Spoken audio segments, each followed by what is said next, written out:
Hai, kembali lagi bersama saya Jenny, merangkum beberapa topik berita selama sepekan terakhir yang informatif dan penting untuk Anda simak. Ada kabar soal kemungkinan Ferdy Sambo bernyanyi usai divonis mati hakim.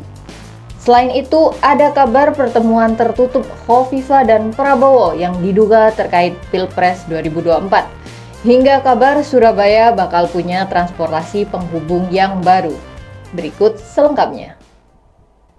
Vonis hukuman mati yang diberikan kepada Ferdy Sambo dari Majelis Hakim Pengadilan Negeri Jakarta Selatan menuai beragam reaksi masyarakat.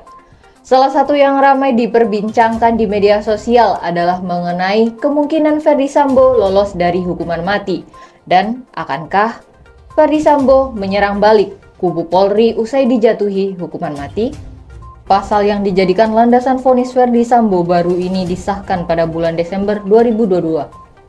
Dalam pasal tersebut tertulis bahwa terdakwa yang dijatuhi hukuman mati akan mendapatkan masa percobaan selama 10 tahun. Dan jika mendapatkan surat berkelakuan baik, maka hukuman mati tidak akan dilaksanakan. Menko Polhukam Mahfud MD menyebut KUHP baru ini resmi berlaku pada 2026.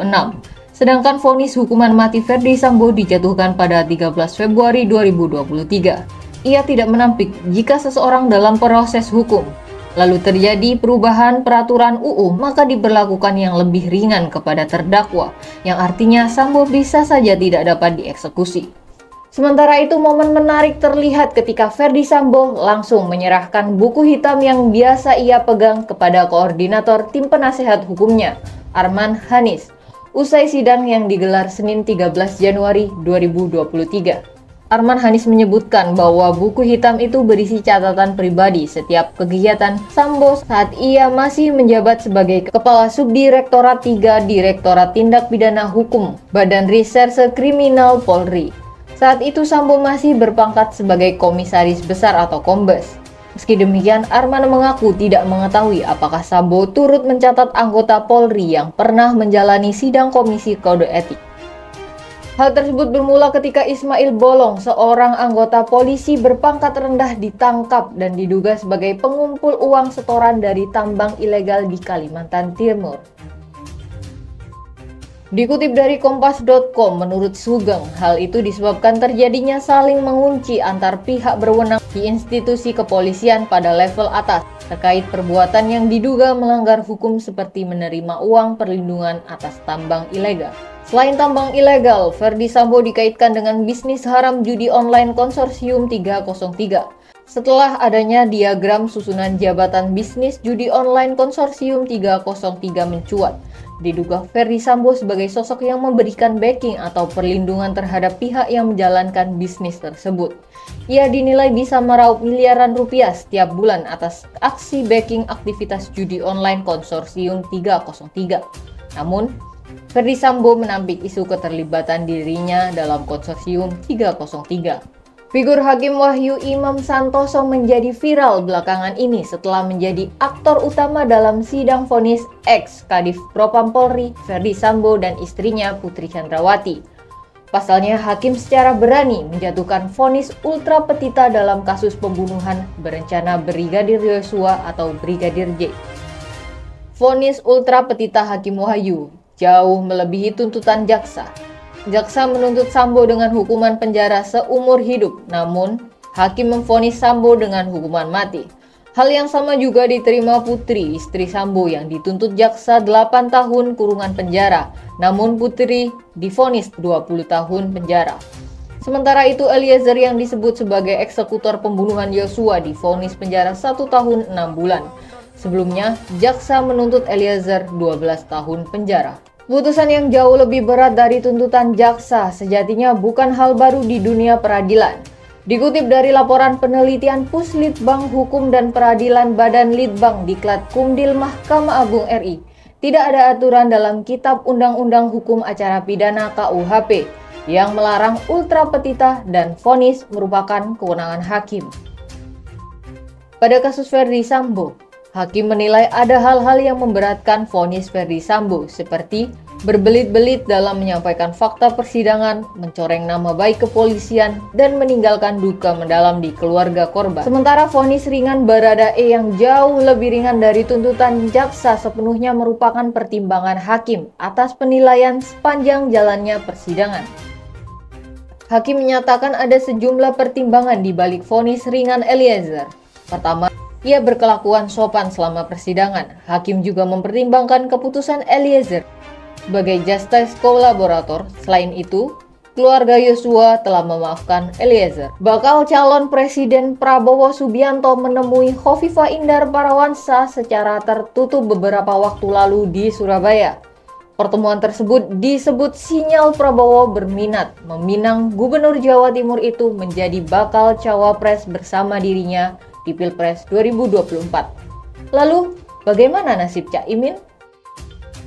Pertemuan pribadi Prabowo Subianto dan Khofifah Indar Parawansa di Surabaya, Jawa Timur pada Senin 13 Februari 2023 malam dilakukan tertutup empat mata antara dua tokoh tersebut di salah satu tempat makan di Surabaya.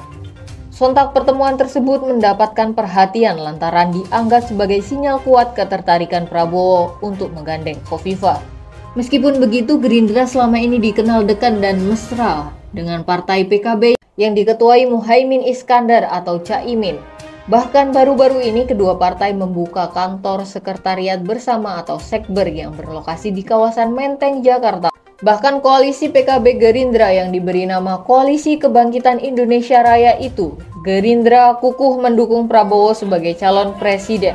Hal yang sama juga dilakukan PKB yang ingin mengusung Muhaimin sebagai calon wakil presiden. Faktanya kedekatan kedua partai tidak semesra kelihatannya. Nyatanya Cak Imin tidak diberitahu tentang pertemuan yang digelar di sela kunjungan kerja Prabowo sebagai Menteri Pertahanan di Surabaya dengan Gubernur Jawa Timur itu. Meskipun begitu, Muhaimin menyatakan hubungan koalisi PKB dan Gerindra sampai sekarang masih berlangsung baik. Menurutnya, koalisi dengan Gerindra untuk mendapatkan kontestasi pemilihan umum Presiden 2024 justru harus dibuka seluas-luasnya dengan partai politik lainnya. Muhaimin menegaskan bahwa PKB mengincar posisi calon presiden dalam kontestasi pemilu 2024. Dan masih bisa ditolerir seandainya ditakdirkan sebagai calon wakil presiden. Saat ini PKB sedang menjalin komunikasi intensif dengan Partai Golongan Karya atau Golkar dan Nasional Demokrat atau Nasdem. Kita lihat, akankah ambisi PKB mengincar posisi cawapres akan terwujud atau koalisinya dengan Gerindra berakhir bubar jalan?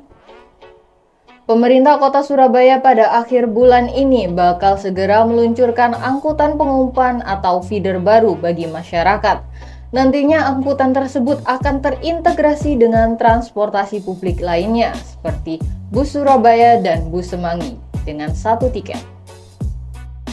Kepala Dinas Perhubungan Surabaya Tunjung Iswandaru mengatakan angkutan pengumpan ini rencananya akan mengaspal pada 20 Februari 2023 atau akhir Februari 2023. Jam operasional feeder dimulai pukul 6 waktu Indonesia Barat hingga 22 waktu Indonesia Barat. Meski begitu, jam operasional tersebut akan ditinjau ulang setelah melihat situasi dan kondisi ketika feeder mengaspal pada minggu pertama hingga 1 bulan setelahnya. Sebanyak 52 armada feeder disiapkan dengan 5 hingga 7 rute melayani masyarakat menghubungkan ke tempat perhentian bus Surabaya Bus, Trans Semanggi Surabaya hingga bus listrik. Dua angkutan umum itu sama-sama melayani dua rute. Surabaya Bus misalnya melayani Terminal Purabaya Jembatan Merah atau JMP serta Terminal Intermoda Joyoboyo menuju Terminal Tambak Osowalingun. Trans Semanggi Surabaya melintasi rute Lidah Wetan hingga Kejauhan Putih Tambak, juga jalur Gunung Anyar sampai Kenjeran Park. Untuk masalah tarif, rencananya tarif feeder akan terintegrasi dengan tarif transportasi publik lainnya seperti Surabaya Bus dan Trans Semanggi Surabaya. Terkait hal itu, saat ini Pemkot dan Kementerian Perhubungan masih melakukan pembahasan. Oke, itu tadi beberapa rangkuman topik terhangat selama sepekan terakhir. Sampai jumpa di minggu depan. See you!